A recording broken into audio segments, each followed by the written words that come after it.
আসসালামু আলাইকুম এভরিওয়ান। আমি মাহমুদুল হাসান দিনার, পড়াশোনা করছি রুয়েট সিভিল ইঞ্জিনিয়ারিং ডিপার্টমেন্টে। আজকে আমরা ফিজিক্স সেকেন্ড পেপারের ফার্স্ট চ্যাপ্টার থার্মোডাইনামিক্স এর সিকিউ সলভ করব। তো চলো আমরা শুরু করি। তো আমাদের প্রথমে যে টাইপটি রয়েছে টাইপ 1, সেটি হচ্ছে আমাদের থার্মোমিটার। থার্মোমিটার থেকে সৃজনশীল খুব কম আসে। তারপরে আমরা জেনে নেই থার্মোমিটারের কিছু বেসিক। সেটা হচ্ছে কি, আমরা থার্মোমিটার এভাবে হিসাব করি। ধরো আমরা থার্মোমিটার দিয়ে কোনো একটা টেম্পারেচারের সাথে অন্য কোনো ধর্ম, যেমন ধরো রোদের তুলনা করব। তাহলে ধরো কি করা যায়, যে আমাদের এখানে থিটা আছে, থিটা একটা তাপমাত্রা, থিটা মাইনাস থিটা আইস মানে হচ্ছে বরফ বরফ গলনের যে তাপমাত্রা বা পানি জমে যখন বরফ হয় সেই তাপমাত্রা কত হবে, ডিভাইডেড বাই থিটা স্টিম মানে হচ্ছে বাষ্পীভবনের তাপমাত্রা মাইনাস থিটা আইস। এটাই কষ্ট, ধরো এর সাথে আমরা রোদের তুলনা করব। তাহলে এই যে থিটা তাপমাত্রায় যে রোদ, সেটা দিব আমরা এখানে মাইনাস, আমরা কি দেব, এক্স আইস মানে যখন পানি জমে বরফ হয় তখন আমাদের রোদ কত ছিল সেটা, ডিভাইডেড বাই এক্স স্টিম মানে যখন আমাদের পানি বাষ্প হয় তখন রোদ কত থাকে সেটা, মাইনাস এক্স আইস। এভাবে করা হয়। এখন যদি কোনো থার্মোমিটার ভুল থাকে, সেটা থেকে আমরা কিভাবে করতে পারি দেখো।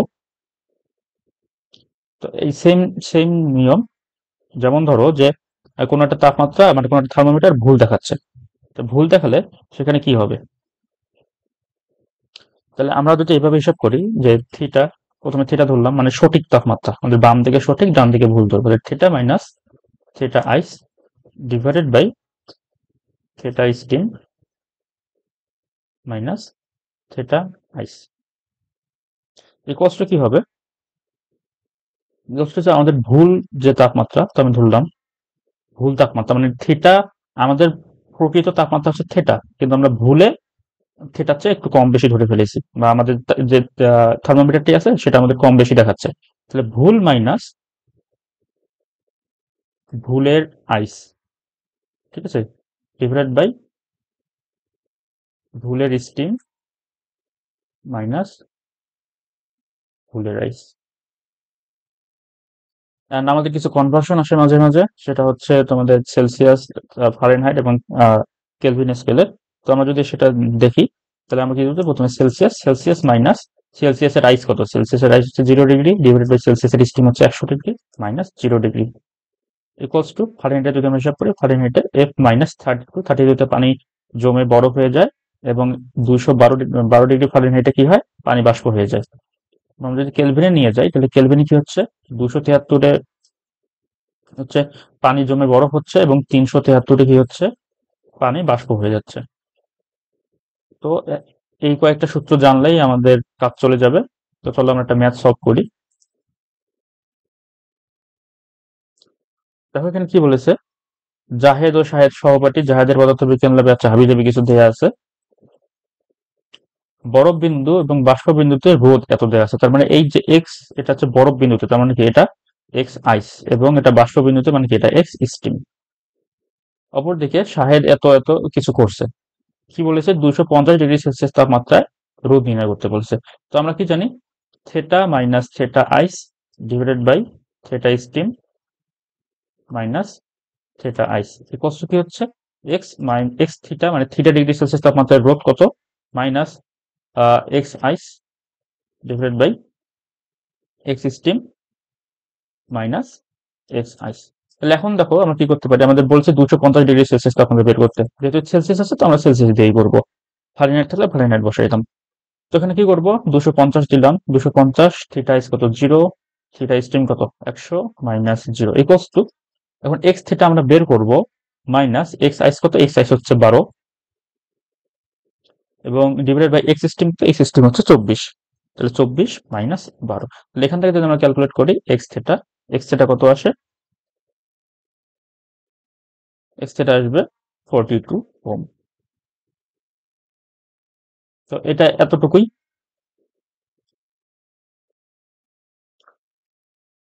তো আমাদের টু টাইপ টু হচ্ছে আমাদের তাপগতিবিদ্যার প্রথম সূত্র। তাপগতিবিদ্যার প্রথম সূত্র, তাপগতিবিদ্যার প্রথম সূত্র কি, তাপগতিবিদ্যার প্রথম সূত্র হচ্ছে আমাদের যে তাপ, গৃহীত তাপ ইকুয়ালস টু অন্তঃস্থ শক্তির পরিবর্তন প্লাস মানে এটা গৃহীত বা বর্জিত তাপও হতে পারে, এটা অন্তঃস্থ শক্তির পরিবর্তন নাকি অন্তঃস্থ শক্তি বাড়তে পারে বা কমতে পারে, এবং কৃত কাজটা পরিবেশ ইঞ্জিনের উপর করতে পারে বা ইঞ্জিন পরিবেশের উপর করতে পারে, যে কোনো একটা হবে। তো এই সূত্রে আমরা কিছু কন্ডিশন দেখি কখন কি হয়, ডিকিউ কখন পজিটিভ হবে এবং কখন নেগেটিভ হবে। যদি আমরা ডিকিউ এর কথা চিন্তা করি, ডিকিউ পজিটিভ হবে তখন, ডিকিউ তখন পজিটিভ হবে যখন সিস্টেমে তাপ সরবরাহ করা হবে, অর্থাৎ বাইরে থেকে তাপ দিব আমরা, ঠিক আছে। এবং নেগেটিভ কখন হবে, নেগেটিভ তখন হবে যখন আমরা ইঞ্জিন থেকে তাপ বের হবে, কি হবে, ইঞ্জিন তাপ দিবে, ইঞ্জিন থেকে তাপ বের হবে বা ইঞ্জিন তাপ বর্জন করবে বা হারাবে। তাহলে কি হচ্ছে, এটা হচ্ছে আমাদের ডিকিউ এর পরিবর্তন, মানে তাপের পরিবর্তন। এবং আমরা যদি ডিইউ হিসাব করি বা অন্তঃস্থ শক্তির পরিবর্তন হিসাব করি, অন্তঃস্থ শক্তির পরিবর্তন কি হয়, পজিটিভ কখন হবে, যখন অন্তঃস্থ শক্তি বাড়বে, অন্তঃস্থ শক্তি কি করবে, বাড়বে। আর নেগেটিভ কখন হবে, নেগেটিভ তখন হবে যখন অন্তঃস্থ শক্তি কমবে, তখন অন্তঃস্থ শক্তি কমে যাবে। এবং এটা নির্ভর করে তাপমাত্রার উপর, তাপমাত্রা বাড়লে অন্তঃস্থ শক্তি বাড়ে এবং তাপমাত্রা যদি কমে তাহলে অন্তঃস্থ শক্তি কমে। এবং আমাদের যে কাজ ডিডাব্লিউ, ডিডাব্লিউ কখন পজিটিভ হবে, যখন ইঞ্জিন কাজ করবে, না না যখন সিস্টেম কাজ করবে, তখন কি করবে, সিস্টেম কাজ করবে, সিস্টেম কাজ করে। আর নেগেটিভ কখন হয়, নেগেটিভ তখন হয় যখন সিস্টেমের উপর কাজ করা হয়,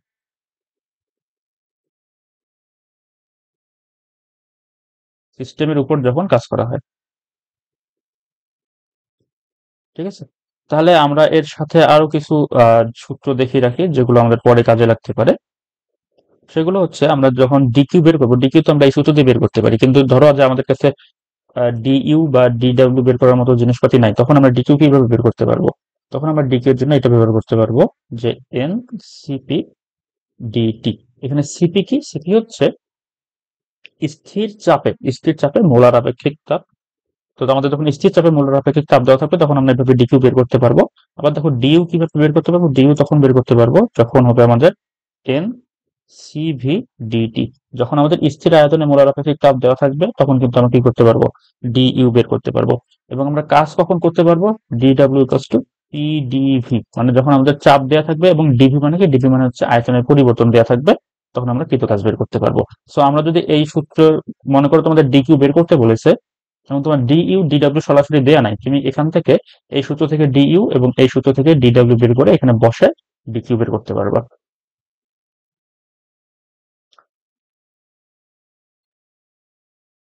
তো দেখো প্রশ্ন কি বলেছে, চিত্রে গ্যাসের চাপ ও তাপমাত্রার পরিবর্তন দেখানো হয়েছে, ইউ থেকে আর এ যেতে তাপগতীয় ব্যবস্থা 80 জুল তাপ শক্তি সরবরাহ করা হয়েছে। উদ্দীপক অনুসারে আর অবস্থানে আসতে তাপগতীয় ব্যবস্থাটিতে অন্তঃস্থ শক্তির পরিবর্তন আমাদের হিসাব করতে হবে। তাহলে কি করতে হবে, আর অবস্থানে যেতে। তাহলে দেখো কিউ থেকে আর, প্রথমে কিন্তু বলাই দেওয়া আছে যে কিউ থেকে আর এ যেতে তাপগতীয় ব্যবস্থায় 80 জুল তাপ শক্তি সরবরাহ করা হয়েছে। 80 জুল তাপ শক্তি যেহেতু বাইরে থেকে দেওয়া হয়েছে, তার মানে এটা কি, ডিইউ আমাদের পজিটিভ। তাহলে ডিইউ, সরি ডিকিউ, সেখানে কত তাপ শক্তি, 80 জুল, ঠিক আছে, এটা আমাদের দেয়া আছে। এবং দেখো কিউ থেকে আর পর্যন্ত দিতে আমাদের কৃতকাজ কিরকম, আমরা কৃতকাজ কি জানি, কৃতকাজ ডিডাব্লিউ ইকুয়ালস টু কি, পি ডিভি। এখন দেখো এখানে আমাদের গ্রাফটা কিসের, পি বনাম আয়তন, তাই না। এখন দেখো কিউ থেকে আর এ যেতে কিন্তু আয়তনের কোনো পরিবর্তন হয়নি, এটা সরল রেখা, তার মানে কি আমাদের আয়তনের পরিবর্তন জিরো। আয়তনের পরিবর্তন যেহেতু জিরো, তাহলে কি হচ্ছে, আমাদের কৃতকাজ কি হবে, কৃতকাজও জিরো হয়ে যাবে। কৃতকাজ জিরো হওয়ার ফলে কি হচ্ছে, আমরা সূত্র কি জানি, DQ equals to DW, sorry DU plus DW. তাহলে ডিডাব্লিউ যেহেতু জিরো, তাহলে কি হচ্ছে, পুরো ডিকিউ বা আমাদের যে তাপ সরবরাহ করেছি আমরা, সেটা পুরোটা কি হচ্ছে, অন্তঃস্থ শক্তির পরিবর্তনে ব্যয় হচ্ছে। তাহলে আমাদের ডিইউ কত হবে, ডিইউ সমান সমান ডিকিউ ইকুয়ালস টু 80 জুল। এটাই আমাদের উত্তর। ঘ নাম্বারে কি বলেছে দেখো, উদ্দীপক অনুসারে পি কিউ আর পি, এই যে P P Q P Q R P, এই যে এই ট্রাইঙ্গেলটা আছে, এই ট্রাইঙ্গেলের কি করতে হবে আমাদের, আহ, চক্রের প্রতি ধাপে কাজের তুলনা করতে হবে। এই যে ট্রাইঙ্গেলটা আছে, ট্রাইঙ্গেলের প্রতি ধাপে আমাদের কাজের তুলনা করতে হবে। ওকে ফাইন, তো এখন আমরা কাজের তুলনা করে দেখি কি কি পাওয়া যায়। তো আমরা যদি প্রথমে পি কিউ অংশের কাজ নেই, পি কিউ অংশের কাজ কি হবে দেখো, ডাব্লিউ পি কিউ। তাহলে PQ তে দেখো আমাদের কি হচ্ছে, চাপ কত, আমরা কাজ কি জানি, PdV। তাহলে এখানে চাপ কত, চাপ হচ্ছে 20, এবং আমাদের আয়তনের পরিবর্তন কত, আয়তনের পরিবর্তন হচ্ছে এখানে 4 এখানে 8, তার মানে আয়তনের পরিবর্তন হয়েছে 4 মিটার কিউব। তাহলে আমরা কি জানি, PdV। তাহলে P কত, P হচ্ছে 20 টাইমস 4, তাহলে 4 দুগুণে 8, তাহলে কত হচ্ছে 80 জুল। তাহলে আমাদের PQ তে কত কাজ হচ্ছে, 80 জুল কাজ হচ্ছে। আবার আমরা তো একটু আগে বের করেছি যে WQR, যেটা QR এর আমাদের কাজ কি, 0, PdV এটা ইকুয়ালস টু কি হচ্ছে আমাদের 20 টাইমস 0 ইকুয়ালস টু 0 জুল। এখন আমরা যদি RP তে হিসাব করি,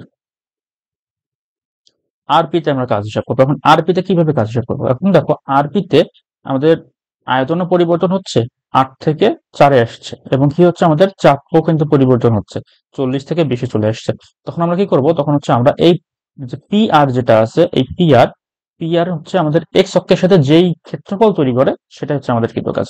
তাহলে এখানে কি করছে, এই যে আমাদের একটা ট্রাপিজিয়াম আছে, এই ট্রাপিজিয়ামটা তো আমরা সরাসরি চাইলে ট্রাপিজিয়ামের সূত্র ইউজ করতে পারি, অথবা কি করতে পারি, দেখো এখানে একটা চতুর্ভুজ আছে, PQST একটা চতুর্ভুজ, এবং PQR একটি ত্রিভুজ, আমরা দুটা ত্রিভুজ এবং চতুর্ভুজে ভেঙে করতে পারি। তো আমরা চতুর্ভুজ ত্রিভুজে ভেঙে করি। তাহলে দেখো আমরা কি করব, আমরা কাজ করব, কাজ বের করব কার জন্য, আর ডাব্লিউ, তখন এটা কি হবে, PR এর জন্য, তাই না, WPR। তাহলে WPR টা কিরকম হবে, WPR হবে যে W অফ তোমার চতুর্ভুজ প্লাস W অফ ত্রিভুজ। তো আমরা এখন এটা হিসাব করি। তাহলে চতুর্ভুজের W কত হয়, বা ক্ষেত্রফল কত হয় সেটা দেখতে হবে, ক্ষেত্রফলটাই হচ্ছে আমাদের এখানে কৃতকাজ হিসেবে থাকবে। তাহলে দেখি আমরা চতুর্ভুজের ক্ষেত্রফলটা বের করি।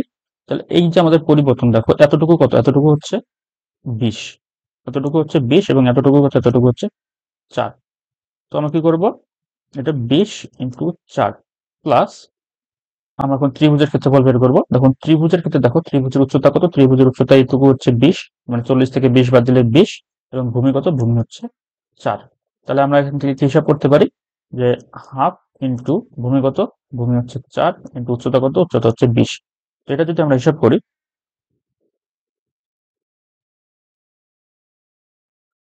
হিসাব করলে আমাদের ক্ষেত্রফল দাঁড়াচ্ছে, দুটা যোগ করলে 120 জুল, 120 জুল। এখন এই যে 120 জুল, এটা কি হবে, এটা কিন্তু আমাদের নেগেটিভ হবে। কেন নেগেটিভ হবে, কারণ হচ্ছে আমরা নর্মালি কাজের সূত্র কি জানি, PdV, তাই না। এখন দেখো আমাদের আয়তনের পরিবর্তনটা কি হচ্ছে, আমরা পরিবর্তন সবসময় নিব শেষ অবস্থান থেকে আদি অবস্থান।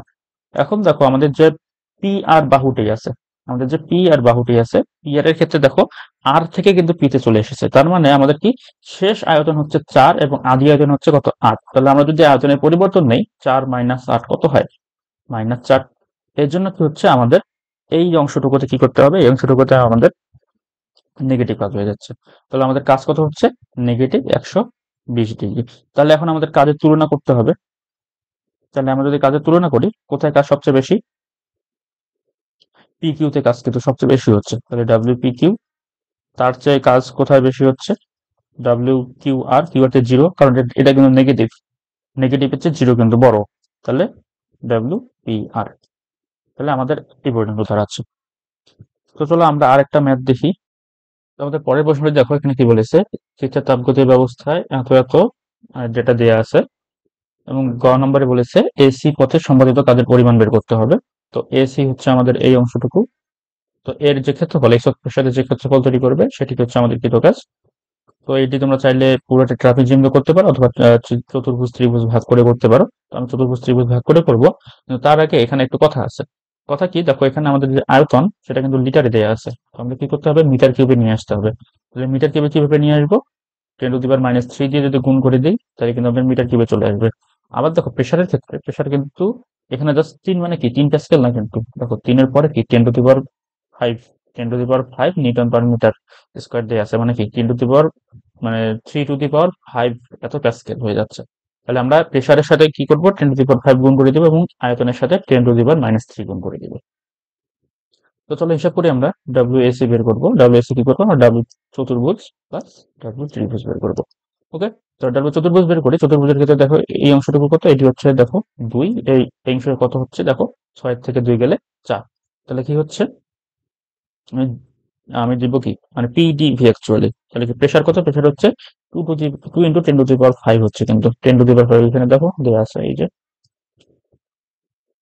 কিন্তু এর সাথে কি হবে, আমাদের যে আয়তনের পরিবর্তন, আয়তনের পরিবর্তন কত, 4 লিটার, 4 লিটারকে আমরা কি করবো মিটার কিউবে নিয়ে আসলাম, প্লাস ত্রিভুজের ক্ষেত্রে কি হচ্ছে হাফ ইন্টু ভূমি, ভূমি ত্রিভুজের ভূমিও কিন্তু 4, তাহলে 4 × 10⁻³ এবং এর সাথে কি করবো আমরা প্রেসার গুণ করে দেবো, তাহলে প্রেসার দেখো কত হচ্ছে, প্রেসার হচ্ছে 6 থেকে 2 মানে কি 4, তাহলে 4, 4 ইন্টু মানে 4 × 10⁵, তাহলে এটা যদি আমরা হিসাব করি কত আসে,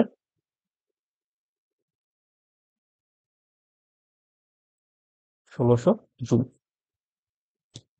ওকে, এখন দেখো ঘ নাম্বারে কি বলছে, কোন পথে সিস্টেম কর্তৃক গৃহীত তাপের পরিমাণ বেশি হবে, কোন পথে গৃহীত তাপের পরিমাণ বেশি হবে, মানে আমাদের ডি কিউ বের করতে বলছে প্রত্যেকটা পথে। তো আমি এই জিনিসগুলো মুছাই দিই, ইজি বুঝে লাগছে। তো আমাদের দেখো এখানে এখানে কয়টি, 3টি পথ আছে, কয়টি পথ, 3টি পথ, দেখো কোথায় কোথায় দেয়া আছে, এবিসি, এসি এবং এডিসি, তাহলে কোথায় কোথায়, এবিসি তে গিয়েছে একবার, তাহলে হচ্ছে যে এ বি সি এই পথে একবার এসেছে, তারপর কি এসি পথে একবার এসেছে, তারপর কি এডিসি এই পথে একবার এসেছে, তাহলে 3 পথে আমাদের কি করতে হবে, আমাদের ডি কিউ বের করে দেখাইতে হবে। তো আমরা কি করতে পারি, আমরা এই অংশটুকুকে, এটাকে আমরা 1 ধরলাম, এটাকে 2 ধরলাম, এটাকে 3 ধরলাম। ওকে ফাইন, তো আমরা কি করব, আমরা হচ্ছে কিউ 1 বের করি, কিউ 1 কত হবে, কিউ 1 হবে আমাদের যে অন্তঃস্থ শক্তির পরিবর্তন প্লাস আমাদের কৃত কাজ, তাই না? তাহলে এখন অন্তঃস্থ শক্তির পরিবর্তন কত সেটা আমাদের দেখতে হবে। তাহলে আমরা যদি অন্তঃস্থ শক্তির পরিবর্তন দেখতে চাই, তাহলে এখানে দেখো কি বলেছে, এ বিন্দুতে অন্তঃস্থ শক্তির মান হচ্ছে 100 জুল এবং সি বিন্দুতে অন্তঃস্থ শক্তির মান হচ্ছে 600 জুল, তাহলে অন্তঃস্থ শক্তির পরিবর্তন কত, 600 - 100, দ্যাট ইজ 500। তাহলে আমরা ডিইউ আগে লিখি, ডিইউ কত, ডিইউ হচ্ছে 500, ডিইউ হচ্ছে 500 প্লাস, প্লাস কি করবো, এখন হচ্ছে আমরা ডিডব্লিউ লিখবো। তাহলে দেখো আমাদের এ বি সি অংশের কাজ আমরা বের করি, এ বি সি অংশের কি হচ্ছে, বিসি অংশের দুইটা আছে এ বি এবং বিসি। দেখো এ বি যে অংশটুকু আছে আমাদের, এ বি তে কি হচ্ছে, আমাদের কোনো কাজ হচ্ছে না, কারণ এখানে আয়তনের কোনো পরিবর্তন হচ্ছে না, আমাদের প্রেসার বাড়তেছে কিন্তু আয়তনের কোনো পরিবর্তন হচ্ছে না, তার মানে কি এ বি তে কোনো কাজ থাকতেছে না, পুরো কাজটা কোথায় থাকতেছে, বিসি তে থাকতেছে। তাহলে বিসি বরাবর কাজ কি, বিসি বরাবর আমাদের আমাদের প্রেসার হচ্ছে 6 × 10⁵, এবং আমাদের যে আয়তন, আয়তনের পরিবর্তন কত, আয়তনের পরিবর্তন হচ্ছে 4 × 10⁻³ তো আমরা ওটা লিখি, তাহলে কত হচ্ছে 6 × 10⁵ ইন্টু 4 × 10⁻³ তাহলে এইটা যদি আমরা হিসাব করি তাহলে কত হচ্ছে, 500 প্লাস 6 × 10⁵ ইন্টু 4 × 10⁻³ তাহলে আসতেছে 2900, তাহলে কত হচ্ছে 2900 জুল কিউ 1। এখন আমরা একইভাবে কিউ 2 বের করবো, কিউ 2 তে কি করবো, কিউ 2 ইকুয়ালস টু দেখো আবার এই ডিইউ প্লাস ডিডব্লিউ, তাহলে দেখো ডিইউ কত, ডিইউ সেম 500ই থাকতেছে, প্লাস ডিডব্লিউ আমরা একটু আগে বের করেছি 1600, তাহলে এটা কি হচ্ছে 1600, তাহলে 500 প্লাস 1600 কত হয়, 2100, তাহলে এই অংশে আমাদের তাপ দিতে হচ্ছে কত, 2100 জুল। এখন দেখো আমরা যদি কিউ 3 বের করি, কিউ 3 তে কি সেম কাজ হবে আমাদের ডিইউ প্লাস ডিডব্লিউ। এখন দেখো কিউ 3 যেটা আছে, কিউ 3 তে কি হচ্ছে আমাদের এই যে এই অংশটুকু ডিসি অংশটুকুতে কি কোনো কাজ হচ্ছে না, কারণ আয়তনের পরিবর্তন হচ্ছে না, তাহলে এখানে কি হচ্ছে দেখো, এই এ ডি অংশে কিন্তু আবার কাজ হচ্ছে, এখানে আমাদের প্রেসার 2 আর হচ্ছে আয়তনের পরিবর্তন 4, তো আমরা এই অংশটুকু নিব শুধুমাত্র এ ডি এর জন্য, ঠিক আছে। যা দেখো ডিইউ ডিইউ কত, ডিইউ 500 প্লাস, প্লাস এটা কত হচ্ছে তোমার প্রেসার হচ্ছে 2, 2 × 10⁵ ইন্টু আমাদের তাহলে ভূমি কত, ভূমি হচ্ছে 4 × 10⁻³ তো এটা হিসাব করলে কত আসে আমাদের, 500 প্লাস 2 × 10⁵ ইন্টু 4 × 10⁻³ 1300,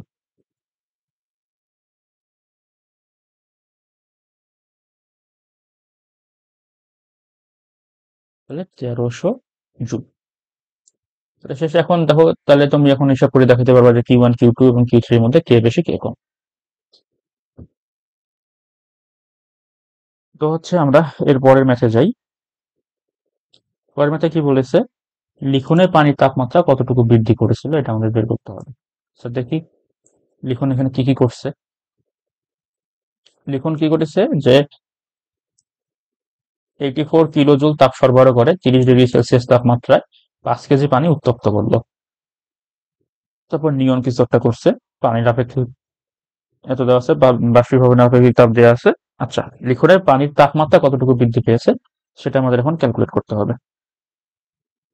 তো আমরা কি জানি, আমরা জানি যে আমাদের যে তাপ, আমরা এসএসসি তে পড়ে এসেছি তাপের একটা সূত্র, তারপরে কিউ ইকুয়ালস টু কি, কিউ ইকুয়ালস টু ছিল এম এস ডেল থিটা। যে আমরা জাস্ট এই সূত্রটা এখানে খাটাবো, আর আর কিচ্ছু না। তো দেখো আমাদের কি বের করতে বলেছে, আমাদের বের করতে বলেছে যে তাপমাত্রা কতটুকু বৃদ্ধি পেয়েছে, তার মানে আমাদের ডেল থিটা বের করতে বলেছে। তাহলে ডেল থিটা ইকুয়ালস টু কি, Q divided by M S. এখন দেখো কিউ দেয়া আছে কি, কত 84 কিলো জুল, মানে কি 84 ইন্টু 10⁻³ মানে 1000 দিয়ে গুণ দিলাম। এম কত, পানির পানির হচ্ছে আপেক্ষিক তাপ 4200, মুখস্থ রাখবে এটা, 4200 joule per KG per kelvin, into আমাদের পানির যে ভর, পানির ভর কত, পানির ভর হচ্ছে 5 কেজি। তো এটা যদি আমরা ক্যালকুলেশন করি, ক্যালকুলেশন করলে আসে 4। তাহলে 4 ডিগ্রি সেলসিয়াস। তাহলে যদি তোমাদের বলতো যে কতটুকু বৃদ্ধি পেয়েছে, না বলে যদি বলতো যে চূড়ান্ত তাপমাত্রা কত, তখন 30-এর সাথে 4 যোগ করে দিতা, তাহলে কাজ শেষ হয়ে যেত। আমাদের পরবর্তীতে যে টাইপটি রয়েছে, টাইপ 3, যেটি হচ্ছে যান্ত্রিক শক্তিকে তাপ শক্তিতে রূপান্তর, মানে এক কথায় যান্ত্রিক ও তাপ, মানে যান্ত্রিক শক্তি ও তাপ শক্তি অ্যাকচুয়ালি। তো এটা আমরা কিভাবে আমরা করব, এটা হচ্ছে কিছুই না, জাস্ট আমরা যে তাপ আছে, আমরা কি জানি, কিউ। কিউ কি, কিউ হচ্ছে তাপ, তাপের একক কি, তাপের একক জুল, তার মানে কি এটা এক প্রকার শক্তি। আবার আমরা কি জানি, আমরা জানি যে আমাদের যে গতি শক্তি সেটা কি, হাফ এম ভি স্কোয়ার, তাহলে কি এটা এক প্রকার শক্তি। আবার আমরা কি জানি, বিভব শক্তি কষ্ট কি, এম জি এইচ, এটা এক প্রকার শক্তি। তাহলে এইগুলো কিভাবে হিসাব করা হচ্ছে, আমাদের যে তাপ আছে তাপটাকে আমরা কি অনেক সময় গতি শক্তি দিচ্ছি, অনেক সময় কি করছি, আমরা পোটেনশিয়াল এনার্জি দিচ্ছি। তাহলে কি হচ্ছে, তোমরা একটা জাস্ট একটা গুলির কথা চিন্তা করো, গুলির পিছনে কি থাকে, বারুদ থাকে। আমরা যখন একটা ট্রিগার চাপ দিই তখন কি হয়, একটা স্প্রিং থেকে একটা হ্যামার গিয়ে পিছনে আঘাত করে, বারুদটা জ্বলে ওঠে, বারুদে আগুন ধরে, সেই তাপ শক্তি কি করে বুলেটের যে সামনের অংশটুকু আছে সেটাকে একটা গতিশক্তি দান করে, তাই নয় কি? আবার দেখবে যে তুমি যদি অনেক উপর থেকে কোনো একটা বস্তু ফেলাই দাও, তাহলে দেখবে যে নিচে পড়ার পর সেটা কি হয়, তাপমাত্রা বৃদ্ধি পেয়ে যায়। কেন তাপমাত্রা বৃদ্ধি পেয়ে যায়, এটা যখন পাহাড়ের উপরে কোনো একটা বস্তু থাকে তখন কি হয়, তার মাঝে এটা আমাদের স্থিতিশক্তি জমা হয়, সেটা যখন একদম মাটিতে পড়ে যায় তখন কি থাকে, তার মাঝে কিছুটা গতিশক্তি থাকে এবং কিছুটা তাপশক্তি থাকে। তো এটাই মূলত আমাদের কাজ। তো এখান থেকে আমরা এখন বাকি ম্যাথ গুলো করতে পারবো। এখন দেখো যে কিউ বা আমাদের যে তাপ শক্তির পরিবর্তন, সেটাকে আমরা কি বলতে পারি, এম এস ডেল থিটা। তাহলে কি কি লেখা যাচ্ছে, M S del theta equals to half M V square equals to M G H. তাহলে আমরা এই যে এই দুটা গতিশক্তি এবং স্থিতিশক্তি কিন্তু যান্ত্রিক শক্তি, এই দুটাকে আমরা তাপ শক্তিতে রূপান্তর করতে পারবো।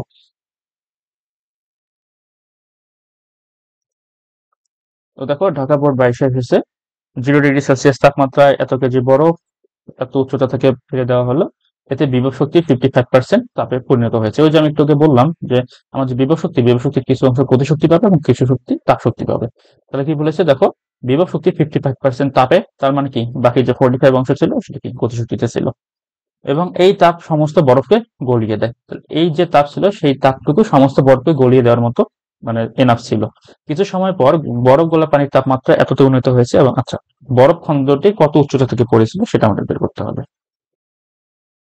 আচ্ছা, আমরা আগে সূত্রটা লিখি, কিন্তু এখানে কিন্তু আমাদের এম এস ডেল থিটা হবে না। কেন হবে না, কারণ এখানে বলেছে কি বরফকে গলিয়ে দিচ্ছে, যখনই গলিয়ে দিবে তখন কিন্তু আমাদের এম এস ডেল থিটার পরিবর্তে এম এল এফ নিতে হবে। এল এফটা কি, এল এফটা হচ্ছে ফ্রিজিং এর জন্য, আর এম এল ভি যদি নিতাম তখন কার জন্য, তখন বাষ্প হতো তখন।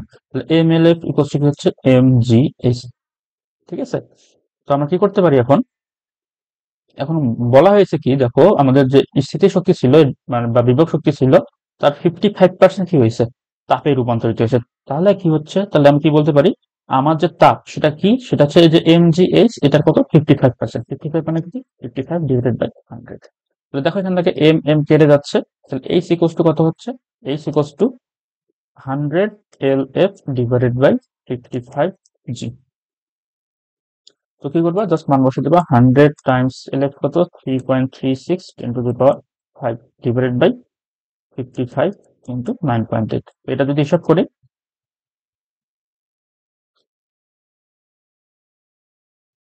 Hundred Times 3.36 10 to the power 5 divided by 55 times 9.8,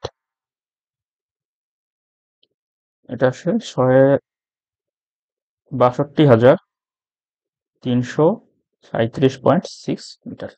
তাহলে এটাই আমাদের উত্তর। তো আমরা যদি পরের টাইপে যাই, যে আমাদের টাইপ 4, এখান থেকে মূলত অনেক অনেক প্রশ্ন আসে। টাইপ 4 যেটি হচ্ছে আমাদের তাপগতীয় মানে কিছু কাজের সমীকরণ। হ্যাঁ, মানে তাপগতীয় সিস্টেমের কিছু সমীকরণ পাবো আমরা। জাস্ট আমি লিখে দিলাম সমীকরণ। সমীকরণগুলো কি কি আমি এখন একটু তোমাদের সাথে কনসেপ্ট আলোচনা করি। কনসেপ্টটা হচ্ছে এরকম, যদি আমরা সমষ্ণ প্রক্রিয়া নেই, প্রথমে যদি নেই সমষ্ণ, তাহলে সমষ্ণ কথাটা থেকে কি বোঝা যাচ্ছে, যে আমাদের তাপমাত্রা কোনো পরিবর্তন হবে না, সমান উষ্ণ, তার মানে কি আমাদের তাপমাত্রা পরিবর্তন delta equals to zero. Delta equals to যদি জিরো হয়, তাহলে আমাদের কৃতকাজ এখানে কি হবে, কৃতকাজ equals to N R T ln of V2 divided by V1। তাহলে এইটি কার সূত্র মেনে চলবে? সমষ্ণ প্রক্রিয়া মানে কি, তাপমাত্রা স্থির মানে কি, তাপমাত্রা স্থির থাকলে বয়েলের সূত্র মেনে চলবে। তাহলে বয়েলের সূত্র কি? বয়েলের সূত্র হচ্ছে P1 V1 equals to P2 V2। তাহলে আমরা অনেক সময় কি করতে পারি, এই যে এখান থেকে ভি এর জায়গায় আমরা অনেক সময় কি করতে পারি, পি বসাইতে পারি। কিভাবে দেখো, P1 by P2 equals to হচ্ছে V2 বাই V1। তাহলে এখান থেকে দেখো তো কি দেখা যাচ্ছে, ওয়ান যদি এদিকে পি এর সাথে যদি ওয়ান উপরে থাকে, ভি এর সাথে কি হয়, টু উপরে থাকতেছে। তাহলে এখানে V2 বাই V1, তাহলে কি পি এর ক্ষেত্রে কি হবে, P1 বাই P2। তাহলে এটা কি লেখা যায়, N R T ln P1 by P2। তাহলে এই দুটা সূত্র, ভি দেওয়া থাকলে ভি ইউজ করবো, পি দেওয়া থাকলে পি ইউজ করবো। এখন যদি আমাদের রুদ্ধতাপীয়তে আসি, আমরা রুদ্ধতাপীয়, রুদ্ধতাপীয় মানে কি, তাপ রুদ্ধ মানে কি, তাপ বের হতে পারতেছে না, ঢুকতে পারতেছে না, তার মানে কি আমাদের ডিকিউ জিরো হয়ে যাচ্ছে। ডিকিউ কি জিরো, মানে আমাদের তাপ নিচ্ছেও না দিচ্ছেও না। তাহলে কি হচ্ছে, তাহলে আমাদের কৃতকাজ কি হবে, তাহলে আমাদের কৃতকাজ ডিডব্লিউ এখানে কি হচ্ছে, দেখো ডিকিউ যদি না থাকে তাহলে ডিডব্লিউ ইকুয়ালস টু ডিইউ হচ্ছে, তাই না? আমরা কি জানি, D Q equals to DU plus DW. এখন যদি আমাদের এখানে এটা জিরো হয়ে যায়, তাহলে কি কৃতকাজ equals to minus of D U. আবার আমরা ডিইউ সমান সমান কি জানি, ডিইউ সমান সমান জানি হচ্ছে এনসিভি ডিটি, আমি তোমাদের একটু আগে পড়িয়েছি। তাহলে কি মাইনাস এনসিভি ডিটি, এটা দিলাম আমি। তাহলে এক্ষেত্রে আমাদের কৃতকাজ কি হবে, কৃতকাজ ইকুয়ালস টু এন আর, এই সূত্রটা লিখে নাও, এন আর গামা মাইনাস ওয়ান ইন্টু কি হবে, T1 মাইনাস T2। এটি একটা সূত্র। অথবা আমরা কি জানি, টি এর কিন্তু একটা সূত্র আছে। টি কে আমরা কিভাবে লিখতে পারি, টি এর জায়গায় আমরা পিভি লিখতে পারি, মানে পিভি দিয়ে করা যায়। কিরকম একটা সূত্র, আমরা মানে চার্লসের সূত্র এবং বয়েলের সূত্র আমরা কম্বাইন একটা সূত্র জানি। সেটা কি ছিল, যে তোমার P1 V1 by T1 equals to P2 V2 by T2। তাহলে দেখো তো আমি এখান থেকে কি লিখতে পারি, T1 বাই T2 যদি আমি লিখি, তাহলে কি হচ্ছে P1 V1 minus P2 V2, এটা চলে আসতেছে। তো আমরা এই যে টি এর জায়গায় আমরা জাস্ট একটুকু রিপ্লেস করে দিব। অথবা তোমরা এইভাবে এটা মনে রাখতে পারো। এটা কিভাবে মনে রাখবা, মনে রাখার দরকার নেই, তারপরে আমি বলতেছি যেন পরীক্ষার হলে মানে যারা একটু ভালোভাবে বুঝতে চাও তাদের জন্য। আমরা কি জানি, PV equals to N R টি। এখান থেকে দেখো পিভি সমানুপাতিক কি, যদি এন ধ্রুবক আর ধ্রুবক, তার মানে কি পিভি আর টি সমান হয়ে যাচ্ছে। কারণ আমরা এন আর কিন্তু এখানে উপরে নিয়ে এসে কমন নিয়ে নিয়েছি অলরেডি, এন আর থাকতেছে না। তখন আমরা কি করতে পারি, এটাকে এইভাবে লিখতে পারি, যে 1 by gamma minus one P1 V1 minus, sorry, P1 V1 minus P2 V2, এতটুকু। তো এই দুইটা সূত্র ইউজ করা যায়, ঠিক আছে? তো এটা কিভাবে মনে রাখবা, আমি মনে রাখতাম এইভাবে। অনেক সময় কি হয়, এই ওয়ান সামনে আসে, ওয়ান কখন সামনে আসে, যখন T2 সামনে আসে। তো আমি এটা মনে রাখতাম এইভাবে, সবসময় মাইনাস দিয়ে করতাম, যে এই যে ওয়ান এবং এই ওয়ান, এই দুটা সবসময় পাশাপাশি থাকবে।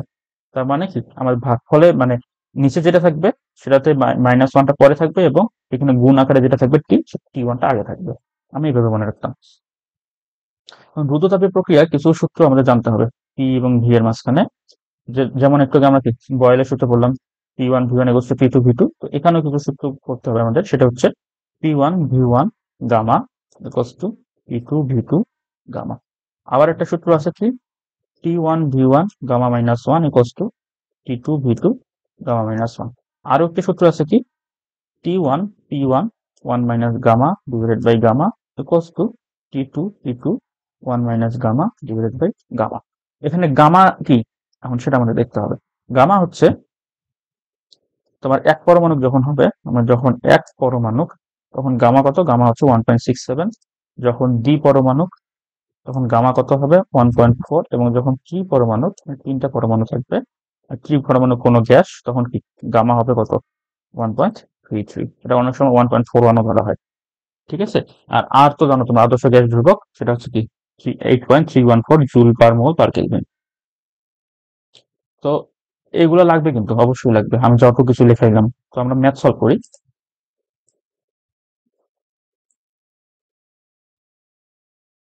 দেখো কি বলেছে, ঢাকা বোর্ড 24 এটি পরীক্ষাগারে এত এত আচ্ছা দেয়া আছে। গ্যাসের দেখো কি করলো, রুদ্ধতাপীয় প্রক্রিয়ায় গ্যাসের আয়তন দ্বিগুণ করতে সমষ্ণ প্রক্রিয়ার তুলনায় কম কাজ করতে হবে। আচ্ছা মানলাম।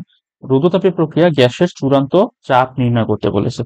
তাহলে আমাদের দেখো রুদ্ধতাপীয় প্রক্রিয়া কি করেছে, গ্যাসের আয়তন দ্বিগুণ করেছে, মানে কি গ্যাসের আয়তন বৃদ্ধি করা হয়েছে। কোন প্রক্রিয়া, রুদ্ধতাপীয় প্রক্রিয়া। তো রুদ্ধতাপীয় প্রক্রিয়া এটা, তাহলে কার কার মধ্যে আমরা সম্পর্ক রাখবো, আমাদের চাপ নির্ণয় করতে বলেছে এবং কি করছে আয়তন দ্বিগুণ করছে। তাহলে আয়তন এবং চাপের মধ্যে সম্পর্ক, আয়তন এবং চাপের মধ্যে সম্পর্ক কার মাঝে, রুদ্ধতাপীয়, তার মানে কি এই যে এইটা আয়তন এবং চাপ এবং রুদ্ধতাপীয়, তার মানে আমাদের এই সূত্র ইউজ করতে হবে, ঠিক আছে। আর যদি তোমাদের একটা কথা, তোমাদের যদি প্রশ্নে বলা না থাকে যে সেটা কত পরমাণুর একটা গ্যাস, তাহলে তোমরা সবসময় এইটা ধরে নেবা, গামা ইকুয়ালস টু 1.41 ধরে নিবা। তো চলো আমরা ওই সূত্রটা এখন ইউজ করি। তাহলে সূত্রটা কি হচ্ছে, P1 V1 gamma equals two P2 V2 gamma. এখন চূড়ান্ত চাপ মানে কি, আমাদের P2 বের করতে হবে। তাহলে P2 ইকুয়ালস টু কি দাঁড়াচ্ছে, V1 by V2, V1 by V2, এবং পুরোটার উপর যদি আমি গামা দিই, তাহলে এর সাথে আমি কি করবো, P1 গুণ করে দিব। তাহলে কি হচ্ছে দেখো, V1 এবং V2 এর অনুপাত কত, হাফ। কারণ কি V1 থেকে দ্বিগুণ করা হয়েছে, তার মানে কি ওটা হাফ হয়ে যাচ্ছে, হাফ অফ গামা। গামাকে আমরা কত ধরবো, যেহেতু কিছু বলা নাই, তাহলে কি করবো 1.41 ধরবো, ঠিক আছে। আচ্ছা না, 1.41 ধরা যাবে না, এখানে কি বলা আছে দেখো, কার্বন ডাইঅক্সাইড বলা আছে। কার্বন ডাইঅক্সাইড কত, CO2, মানে কি তিনটা আছে। তাহলে কি করতে হবে, এখানে আমরা কত ধরবো 1.33 ধরবো। তাহলে আমরা যদি 1.33 ধরি, কিন্তু এর সাথে P1 কত, P1 বলা আছে আদর্শ তাপমাত্রা গ্যাস। তাহলে আদর্শ চাপ কত, আদর্শ চাপ হচ্ছে 101 325 প্যাসকেল, মনে রাখবে 101 325 প্যাসকেল। তাহলে এইটা যদি এখন আমরা ক্যালকুলেশন করি, have to the power 1.33 into 101 325, চলে আসতেছে 40303.867 এত প্যাসকেল, ঠিক আছে। এখন কি বলছে, শিক্ষকের বক্তব্য যথার্থ কিনা সেটা আমাদের দেখতে হবে। মানে কি আমাদের দুই ক্ষেত্রে কি করব, আমরা দুই ক্ষেত্রেই হচ্ছে কাজ বের করব, কাজ বের করে দেখাবো যে কোন ক্ষেত্রে বেশি হয়, ঠিক আছে। তাহলে আমরা প্রথমে রুদ্ধতাপীয় প্রক্রিয়া কাজ বের করি। তাহলে রুদ্ধতাপীয় প্রক্রিয়া কাজ কি, আমরা যদি W1 ধরি, W1 কি NR divided by 1 minus gamma into T2 minus T1।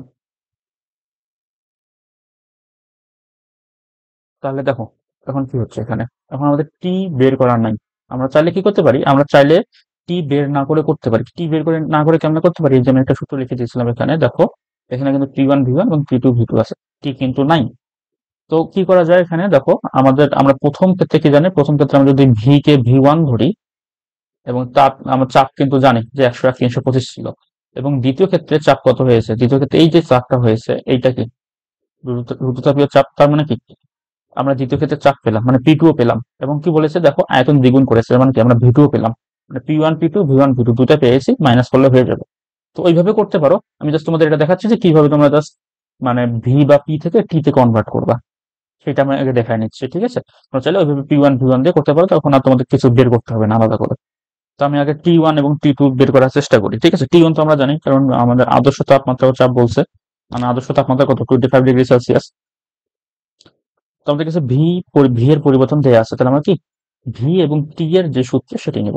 V এবং টি এর সূত্র হচ্ছে এটি, T1 V1 গামা মাইনাস 1। তো আমরা নিই, দেখি কি করা যায়। T1 V1 gamma minus 1 equals to T2 V2 gamma minus 2। তো এখান থেকে দেখো আমরা T2 বের করবো, তাহলে T2 ইকুয়ালস টু কত হচ্ছে, T2 equals to V1 by V2, তারপর কি হচ্ছে গামা মাইনাস 1, সরি এখানে 2 দিয়েছি, 1 হবে গামা মাইনাস 1 ইন্টু তার সাথে কত গুণ হবে T1। তাহলে দেখো V1 বাই V2 কত, V1 বাই V2 হচ্ছে হাফ, তাহলে আমি হাফ দিলাম। হাফ দেওয়ার পর এখন কি হবে দেখো, গামা কত, গামা হচ্ছে 1.33 কার্বন ডাই অক্সাইড গ্যাসের জন্য, 1.33 ইন্টু T1 কত, T1 হচ্ছে 25 ডিগ্রি সেলসিয়াস, সেটাকে কেলভিনে নিতে হবে, 25 প্লাস 273। তাহলে এটা যদি আমি ক্যালকুলেশন করি তাহলে কত দাঁড়াচ্ছে, have to the power 1.33 minus 1 into 25 plus 273, মানে 298, এটা মনে রাখবা একবারে, এটা 298। তো হিসাব করলে কত আসে, 237 এত কেলভিন আসে। ঠিক আছে, এখন এই জাস্ট মানগুলো আমরা বসাই দেবো এখানে। তাহলে মানগুলো যদি বসাই দিই তাহলে W1 কত আসতেছে, N কত, কোনো আমাদের কি বলা আছে কত মোল ছিল, বলা হয়নি, তার মানে মোল 1 ধরে নেব। হ্যাঁ, 1 ইন্টু আর কত, আর কি আমরা জানি যে 8.314 ডিভাইডেড বাই 1 মাইনাস 1.33।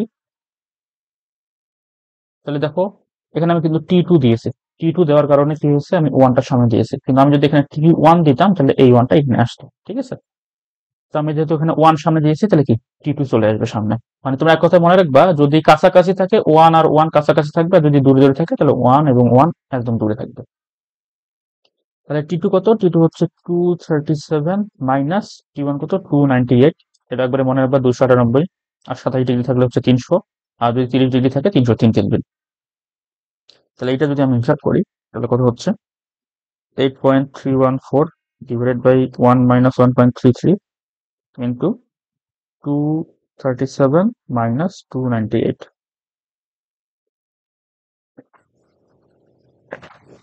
সরি, তাহলে আসতেছে কত 1536.83, 1536.83 এত জুল। এটা কোথায় আসতেছে, রুদ্রতাপীয় প্রক্রিয়া। আমাদের কি করতে হবে এখন, এখন আমাদের হচ্ছে সমষ্ণ প্রক্রিয়া কাজ বের করতে হবে। তাহলে আমরা যদি সমষ্ণ প্রক্রিয়া কাজ বের করতে চাই, W2 বের করবো। W2 ইকুয়ালস টু আমরা কি জানি, W2 ইকুয়ালস টু জানি হচ্ছে nRT ln V1 minus, sorry V2 minus V1 ln V2 minus V1। n কত, n হচ্ছে 1, আর কত, আর হচ্ছে 8.314। এখন দেখো আমি টি কত নেব, আমি তো দুটা টি পেয়েছি, এইটা একটা টি, সরি এইটা একটা টি, এবং দেখো 25 ডিগ্রি সেলসিয়াস মানে আদর্শ তাপমাত্রা দেওয়া আছে। এখন যেহেতু আমাদের প্রক্রিয়া কি সমষ্ণ প্রক্রিয়া, মানে কি সমান উষ্ণ, মানে কি তাপমাত্রা চেঞ্জ হবে না, তাহলে আমাদের যে আগের যে আদি তাপমাত্রা ছিল সেটাই আমাদের তাপমাত্রা হিসেবে গ্রহণ করে রাখা হবে। তাহলে 25 ডিগ্রি সেলসিয়াস তাপমাত্রা মানে কত, 298 কেলভিন, তার সাথে আমরা কি করবো লন V2 মাইনাস V1। তাহলে V2 কত, V2 হচ্ছে 2/1, কেন দ্বিগুণ করা হয়েছিল এটা। তাহলে এটা যদি আমরা এখন হিসাব করি তাহলে দেখো 8.314 ইন্টু 298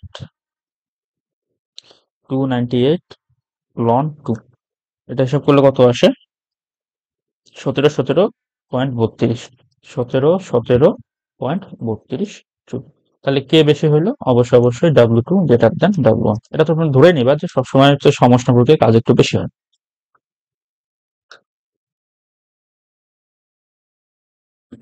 তো আমরা পরের ম্যাথে যাই। এটা কি দিনাজপুর 24। আচ্ছা, উদ্দীপকের প্রথম ক্ষেত্রে কৃতকাজ নির্ণয় করতে বলছে। প্রথম ক্ষেত্রে কি দেখো, প্রথম ক্ষেত্রে ধীরে ধীরে, আচ্ছা যখন ধীরে ধীরে কি করে চাপ দ্বিগুণ করা হচ্ছে, কোন প্রক্রিয়া, ধীরে ধীরে, চাপ দ্বিগুণ করা হচ্ছে মানে কি, এখানে আমার তাপমাত্রার পরিবর্তনটা করতে দেওয়া হচ্ছে না। ধীরে ধীরে করলে কিন্তু কি তাপমাত্রার পরিবর্তন হচ্ছে না, এই জন্য আমাকে ধীরে ধীরে করা হচ্ছে। মানে আমি একটু দিলাম তাপমাত্রা অ্যাডজাস্ট করলাম, আবার একটু দিলাম তাপমাত্রা অ্যাডজাস্ট করলাম, একটু দিলাম তাপমাত্রা অ্যাডজাস্ট করলাম, এভাবে করে ধীরে ধীরে। তাহলে একটা কথা মনে রাখবা যে ধীরে থাকলে কি হয়, ধীরে কি সমষ্ণ, ধীরে সমষ্ণ, এবং দ্রুত প্রক্রিয়া থাকলে কি হবে, এটা রুদ্ধতাপীয়।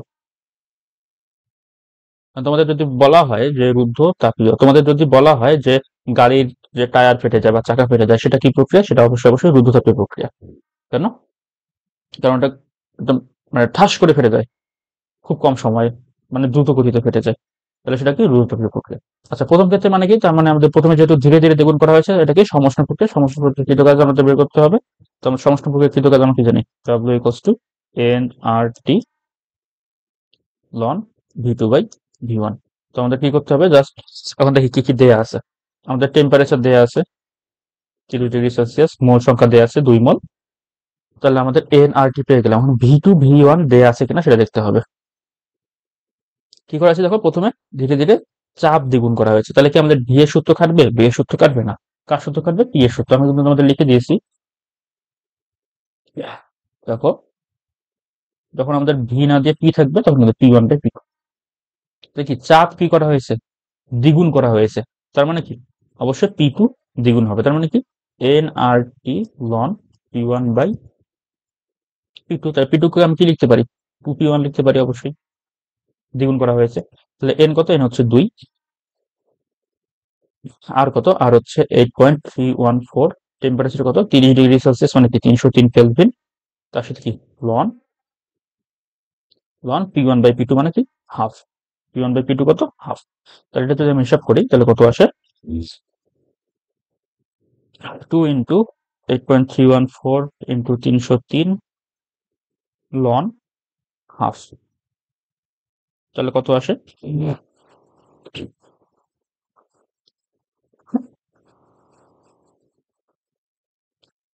-3492 -3492.27 এত জুল। ঠিক আছে।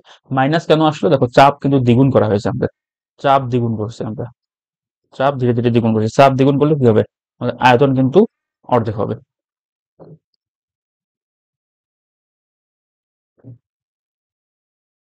চাপ দ্বিগুণ করলে আয়তন অর্ধেক হবে। কেন অর্ধেক হবে?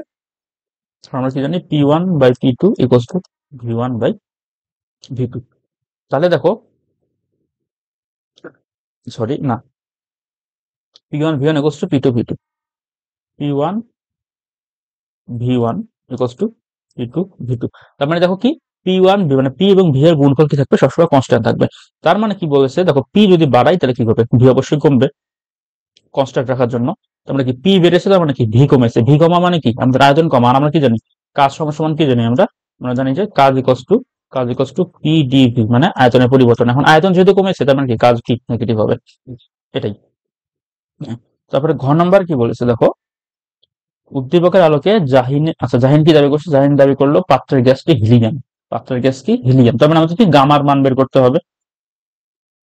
গামার মানটা বের করে দেখতে হবে যে এটা এক পরমাণু নাকি দুই পরমাণু নাকি তিন পরমাণু। তাহলে গামার মান আমরা কিভাবে পাবো?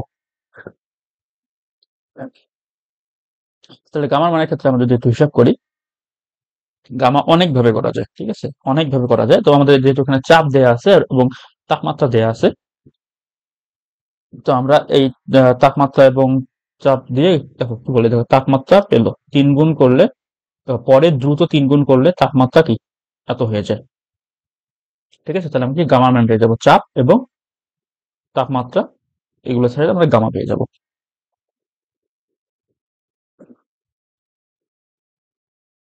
তাহলে দেখো কি করা হয়েছে। প্রথমে আমাদের P1 ছিল এবং P2 কত ছিল? P2 হচ্ছে, দেখো, 3 গুণ করা হয়, দ্রুত গতিতে 3 গুণ করা হয়। তাহলে P2 কি? 3P1। তাহলে আমরা P1 এবং P2 পেয়ে গেলাম। এবং এখানে দেখো আমাদের T1 দেওয়া আছে 30°C এবং আমাদের এখানে T2 দেওয়া আছে এত ডিগ্রি সেলসিয়াস। তো আমাদের কাজ একদম সোজা হয়ে গেল। এখন জাস্ট আমাদের গামা বের করতে হবে।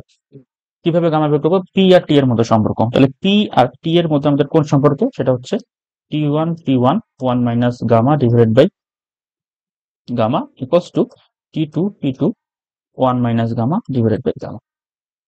এখন আমরা কি করবো? এখন আমরা জাস্ট মান বসাবো। T1 কত ছিল? 25°C, মানে কি 25 না 30, সরি 30°C, মানে কি 303 কেলভিন। 303 কেলভিন ইন্টু আমরা পি পি গুলোকে আলাদা রাখার ট্রাই করি। ঠিক আছে, আমরা পি গুলোকে যদি আলাদা রাখার ট্রাই করি, অথবা ক্যালকুলেটরে সরাসরি তুললেও হবে। তো পি কে আলাদা রাখার দরকার নাই। আমরা just P1 1 minus gamma divided by gamma equals to equals to কি লেখা যায় দেখো, টি2 কত, টি2 বলা হয়েছে প্রশ্নে কই গেল 197.83, তাহলে 197.83 প্লাস কত 273, তাহলে আমরা এটা টি পেয়ে গেলাম।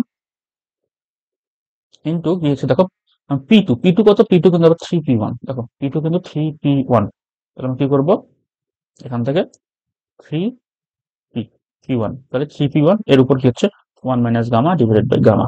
তাহলে দেখো কি করা যায়, এখান থেকে p1 p1 কেটে যাচ্ছে, p1 p1 যদি কেটে যায় তাহলে আলটিমেটলি কি হচ্ছে আমাদের যে 3 আছে 3 এর উপরে কি থাকতেছে, 3 এর উপরে 1 minus gamma divided by gamma, আর এখানে 1 এর উপর কি থাকে থাক সেটা 1 ই থাকে। এটা ইকুয়ালস টু কি হচ্ছে, এটা ইকুয়ালস টু হচ্ছে 303, মানে এটা জাস্ট ভাগ হয়ে যাবে 303 ডিভাইডেড বাই 197.83 প্লাস 273। এখন আমরা কি করবো, পুরোটা ক্যালকুলেটরে তুলবো, তাহলে এইভাবে তুলবো যে 3 টু দি পাওয়ার ভাগ চিহ্ন দিবা 1 minus X divided by X, then equals to 303 divided by 197.83 plus 273 দিয়ে যেটা শিফট সলভ আনসারে জিরো লিখবা, থেকে আনসার করবা, দেখবা যে মানে সমান সমান চিহ্ন চাপবা, একটু পর তোমাকে মান দিয়ে দেবে।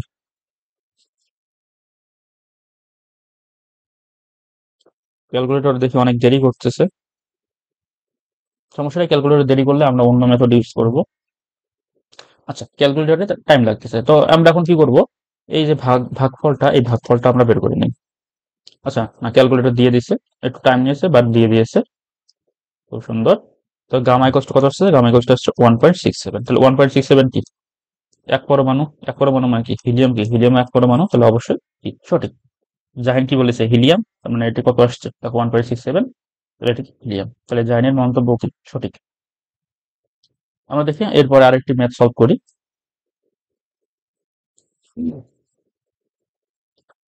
দেখো কি বলেছে, চিত্র থেকে বিসি অংশের কাজের পরিমাণ বের করতে বলেছে। ওকে ফাইন, তো আমরা বিসি অংশে যদি কাজের পরিমাণ বের করতে চাই তাহলে মোল দেয়া আছে, গামা দেয়া আছে, আর যদি গামা দেয়া না থাকতো তাহলে কি আমরা 1.4 ধরে নিতাম, এবং সবকিছু দেয়া আছে। তাহলে বিসি অংশের কাজ একটু চেক, দেখো আমাদের এই যে অংশগুলা, এই দেখো এটা কি, এটা হচ্ছে সমষ্ণ প্রসারণ, এটা কি সমষ্ণ প্রসারণ, এই অংশটুকু কি, এই অংশটুকু হচ্ছে রুদ্ধতাপীয় প্রসারণ, তারপরে অংশটা কি সমষ্ণ সংকোচন, সমষ্ণ সংকোচন, এটা কি এটি হচ্ছে রুদ্ধতাপীয় সংকোচন। ঠিক আছে, এই চারটা তো এইভাবে চলে। তার মানে আমাদের কি বিসি তে বের করতে বলেছে, তাহলে বিসি কি আমাদের রুদ্ধতাপীয় প্রসারণ, রুদ্ধতাপীয় প্রসারণে আমাদের কাজের পরিমাণ নির্ণয় করতে হবে। তো আমরা কাজের সূত্র কি জানি, W equals to N R divided by কি করবো আমি গামা মাইনাস ওয়ান দিয়ে করবো সবসময়, হ্যাঁ গামা মাইনাস ওয়ান হলে তাহলে এখানে কি হবে টি1 মাইনাস। তো আমাদের কি কাজ করতে হবে দেখো, এখন ডাটা কি কি দেওয়া আছে সেটা আমাদের দেখতে হবে। এখানে দেখো এই দিকে হচ্ছে ভি আয়তন, এবং উপরের দিকে কি, উপরের দিকে হচ্ছে আমাদের প্রেসার। তাহলে দেখো বি থেকে সি তে আসছে যেহেতু, তাহলে কি হচ্ছে দেখো বি তে প্রেসার হচ্ছে পি2, এবং আয়তনগত আয়তন হচ্ছে 100, এবং সি তে কি হচ্ছে প্রেসার হচ্ছে পি2 এবং আয়তনগত আয়তন হচ্ছে 200। তাহলে আমরা কিন্তু প্রেসার জানি না, কিন্তু আমরা আয়তন জানি। তাহলে এই যে একটা আয়তন, একটা আয়তন, এবং কি বলা আছে দেখো তাপমাত্রা দেওয়া আছে, প্রথমে কিন্তু দেখো তাপমাত্রা এই যেটা 450 কেলভিন ছিল, এটা কোথায় এ এবং বি বিন্দুতে কিন্তু তাপমাত্রা সেম, কেন কি কারণ হচ্ছে এটা সমষ্ণ প্রসারণ, মানে সমষ্ণ, সমষ্ণ মানে কি মানে তাপমাত্রা সেম থাকবে, তাহলে এ বিন্দুতে যে তাপমাত্রা বি বিন্দুতে কিন্তু সেম তাপমাত্রাই থাকবে। তাহলে বি তে তাপমাত্রা যদি এত হয় তাহলে আমরা সি তে তাপমাত্রা বের করতে পারবো। কিভাবে বের করতে পারবো, কারণ আমরা দেখো দুইটারই কিন্তু কি জানি আয়তন জানি, একটাতে আয়তন 100, একটাতে আয়তন হচ্ছে 200, তাহলে আয়তন এবং তাপমাত্রা এদের মধ্যে সম্পর্ক কি, আয়তন এবং তাপমাত্রার মধ্যে সম্পর্ক হচ্ছে T one V one gamma minus one equals to T two V two gamma minus one. তো এইভাবে যদি আমরা হিসাব করি, এইভাবে হিসাব করলে আমাদের কি পাবো, টি2 পেয়ে যাবো, তাই না, আমাদের টি2 দরকার। তাহলে টি2 ইকুয়ালস টু কত আসছে, টি2 ইকুয়ালস টু আসবে হচ্ছে তোমার ভি1 বাই ভি2, এর মধ্যে হচ্ছে গামা মাইনাস ওয়ান ইন্টু টি1, টি1 কত, টি1 হচ্ছে 450 দেওয়া আছে। তাহলে আমরা কি পাচ্ছি টি2 ইকুয়ালস টু, এটা ভি1 থেকে ভি2 তোমরা জাস্ট কি করবা, ভি1 হচ্ছে 100 এবং ভি2 হচ্ছে হাফ, মানে 2, তার মানে কি হাফ টু দিবার গামা মাইনাস ওয়ান, এটা করলে আমাদের আসে হচ্ছে 341 কেলভিন, কি আসে 341 কেলভিন, এতটুকু আসতেছে। তাহলে আমরা জাস্ট এখন কি করবো, জাস্ট এই মানগুলো বসাই দেবো এখানে। তাহলে ডাব্লিউ ইকুয়ালস কি দাঁড়াচ্ছে, এন কত, এন হচ্ছে 1 মোল, আর কত 8.314 ডিভাইডেড বাই গামা কত, গামা হচ্ছে 1.4 মাইনাস 1, এখানে টি ওয়ান কত, টি ওয়ান হচ্ছে আমাদের 450 মাইনাস 341। এটা ক্যালকুলেট করলে আমাদের কৃত কাজ কত আসে,